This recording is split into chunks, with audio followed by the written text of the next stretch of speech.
My name is Melissa, and this is the second video in a short series of videos where I teach you how to play the song Forever, which is sung by Kari Jobe. So next, we're gonna start by learning the 4 chords that are played throughout the majority of the song. And as I mentioned in my last video, I'm going to be referring to the fingers by number, so just a really quick review. Thumbs are finger 1, index fingers are 2, middle fingers are 3, ring fingers are 4, and pinkies are 5. In these 4 chords that I'm going to teach you, you're going to play them with your right hand fingers 1, 3, and 5. So the first chord in the song is G major. So take your thumb. I love how I said I would refer to them by finger numbers and now I'm not. So take finger number 1 and you're going to play G. And your middle finger, I'm doing it again, finger number 3. You're gonna skip a key up from G, which is B, and that's the next note in the G major chord. And finally, the top note, the furthest to the right note in G major is D. So play that and it should sound like this. If it doesn't, either your piano's out of tune or you're playing the wrong notes. So hopefully the picture below or the picture that I just showed on the video can help you figure out where these keys are, because I know it's a little hard from your angle to see where my hand is. Let's go ahead and move on to the next chord in the song. The next chord is D major. So take finger 1 and the lowest note, the furthest note to the left of that chord is D. The next note is F sharp, and then the top note of that chord is A. Go ahead and play that. It should sound like this. And the third chord is E minor. So you're just gonna move up a step from where your first finger was and play E. That's the lowest note of the E minor chord. And then skip up to G. So finger 3 will go on G, and finger 5 will be on B. So that's E minor, and there's one more chord that happens throughout the song a lot, and that chord is C major.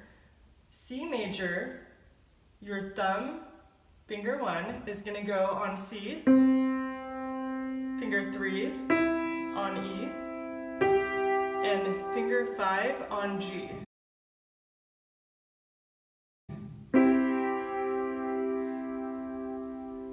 I would suggest, if these chords are new for you, that you pause the video just for a moment or even rewind the video a little bit and just get comfortable moving between each of those chords. Once you feel comfortable with them, then go ahead and watch the rest of this video. So now what we're going to do is we're going to play those chords in the rhythm. They'll be in the song, so we can practice that and practice transitioning from one chord to the next. So the order that they'll be played is the order I taught you them in, which is G major first, then D major, then E minor, then C major. In the song, each of these chords gets 4 beats or counts. So what I want us to do is play through that progression 2 times, and I'm going to be counting so we can feel that beat or feel that pulse. So I will count to 4 to count us in, and then go ahead and start with G, and let's just go through those 4 chords 2 times just to practice that progression. So 1, 2, ready, start with G.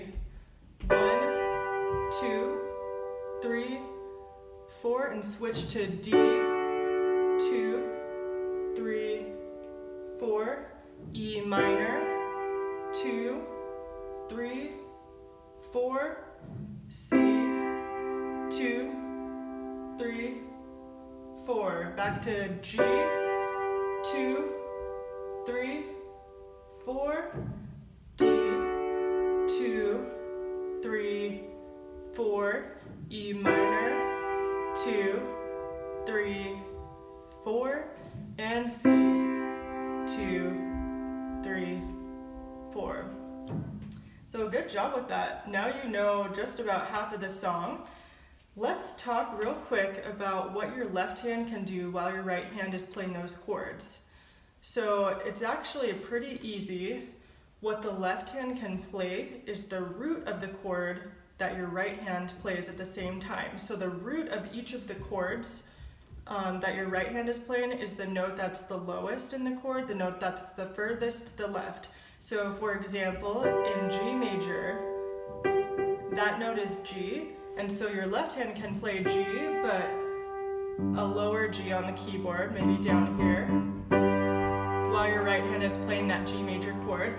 And then when your right hand moves to D, the root of D is, the D major chord is D.